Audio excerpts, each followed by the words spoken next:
আমি এই মুহূর্তে এমন জায়গায় উপস্থিত হয়েছি রাজবাড়ী হোটেলে।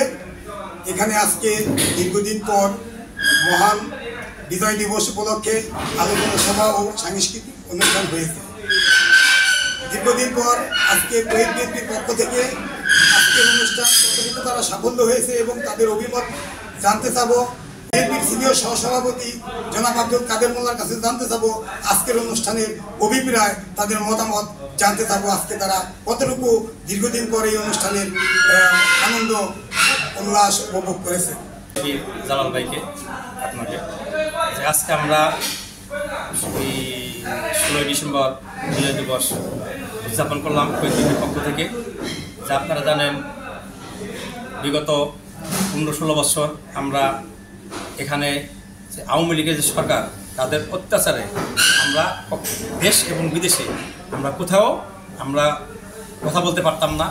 আজকে 15-16 বছর পর আমরা মন খুলে আমরা শহীদ বিএনপি থেকে বিজয় দিবস উদযাপন করলাম এবং সাংস্কৃতিক আমাদের শহীদ বিএনপির আমাদের সাধারণ সম্পাদক আবুল হাশেম এনাম ভাই, শওকত আলী সাবেক সদস্য সচিব শওকত আলী ভাই সহ আমাদের শহীদ বিএনপির সিনিয়র নেতা জনাব চুন্নু মোল্লা সহ আমাদের এখানে যারা শহীদ বিএনপির আরও সিনিয়র নেতৃবৃন্দ এবং প্রদেশ কমিটি অঙ্গ সংগঠনের নেতৃবৃন্দ, তারা মন করে আজকে এখানে আমরা আনন্দ করতে পারছি এবং দুটি কথা বলতে পারছি।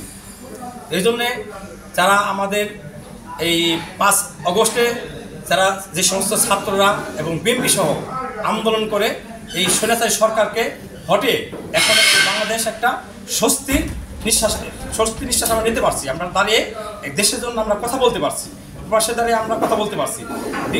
বিগত এই আওয়ামী লীগের সরকারে আমরা প্রবাস থেকেও আমরা কিন্তু সেফ ছিলাম না। আমরা দেশের আমাদের সন্তান, আমাদের ফ্যামিলি দেশে থাকতো, কখন কিভাবে তারা গুম করছে, কিভাবে খুন করছে আপনারা সবাই জানেন। বিএনপি কত নেতাকর্মীরা তারা গুম করে হত্যা করছে এবং দেশটাকে একটা সারা বাংলাদেশে একটা জেলখানা পরিণত করছে। সেখান থেকে আমরা মুক্ত হয়েছি। আগামীতে ইনশাল্লাহ আমরা আশা করি তারেক রহমানের নেতৃত্বে আমরা বিএনপি আগামীতে ক্ষমতা আসবে এবং সারা বাংলাদেশের মানুষের সুশাসন এবং তাদের অধিকার বিএনপি তাদেরকে ফিরিয়ে দেবে ইনশাল্লাহ। আগামীতে বিএনপি ইনশাল্লাহ সরকার গঠন করবে। আমরা শহীদ বিএনপির পক্ষ থেকে আমরা দাবি জানাবো যে যেই বাংলাদেশের এখন যে অন্তর্বর্তী সরকার আছে, অতি তাড়াতাড়ি যে নির্বাচন দিয়ে নির্বাচিত সরকারের কাছে জানি তারা ক্ষমতা হস্তান্তর করে।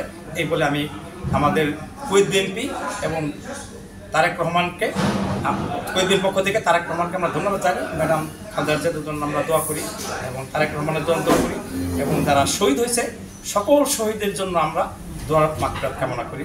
ধন্যবাদ জানাল ভাই আপনাকে। আরটিভির সঞ্চালক, মহান বিজয় দিবস উপলক্ষে বাংলাদেশ জাতীয়তাবাদী দল রাজ্য সরকার কর্তৃক আয়োজিত আজকের এই আলোচনা সভা এবং মনোজ্ঞ সাংস্কৃতিক অনুষ্ঠানে দীর্ঘ 70 বছর পর মহান রব্বুল আলামিনের দরবারে কৃতজ্ঞতা এবং শুকরিয়া জ্ঞাপন করছি যে আমরা নিঃশ্বাসে দীর্ঘ 70 বছর পর মুক্ত মনে আমরা আজকের এই বিজয় দিবসটি পালন করতে পেরেছি। আপনারা যারা দেখেছেন দীর্ঘক্ষণ থেকে আমাদের অনুষ্ঠানটি কুয়েতের বাংলাদেশ জাতীয়তাবাদী দল অঙ্গ সংগঠন সহযোগী সম্মানিত নেতৃবৃন্দের উপস্থিতি দীর্ঘদিন পরে এত সুন্দর একটি আয়োজন, আমরা সত্যিই ধন্যবাদ জানাই বাংলাদেশ জাতীয়তাবাদী দলের সকল নেতৃবৃন্দ এবং কর্মীদেরকে। পাশাপাশি আমি এই কুয়েত জাতীয়তাবাদী দলের পক্ষ থেকে এবং কুয়েতে অবস্থানরত 2 লক্ষ বাংলাদেশি প্রবাসীদের পক্ষ থেকে আপনাদেরকে বিজয়ের শুভেচ্ছা জানাচ্ছি। সাথে সাথে মহান মুক্তিযুদ্ধে যারা শহীদ হয়েছেন জাতির সেই সন্তানদের প্রতি বিনম্র শ্রদ্ধা, তাদের আত্মার মাগফিরাত কামনা করছি। পরিশেষে একটি কথাই বলব, আমরা সেই শহীদ জিয়ার বাণীর মাধ্যমে যে উনি ঘোষণা দিয়েছিলেন মহান স্বাধীনতা যুদ্ধে, সেই ঘোষণার মধ্যে দিয়ে বাংলাদেশের একটি রক্তক্ষয়ী যুদ্ধের মধ্যে দিয়ে বাংলাদেশ স্বাধীন সার্বভৌম বাংলাদেশ পেয়েছি, আমরা পেয়েছি লাল সবুজের পথ। আজকে সেই দীর্ঘদিনের বাংলাদেশ জাতীয় দলের আন্দোলন এবং ছাত্র জনতার সেই অভ্যুত্থানের মধ্যে 2024-এর যে 5ই আগস্টের বিপ্লব হয়েছে, সেই সব শহীদদের প্রতিও বিনম্র শ্রদ্ধা। পরিশেষে একটি কথা বলব, বাংলাদেশের মানুষকে জাগ্রত থাকতে হবে।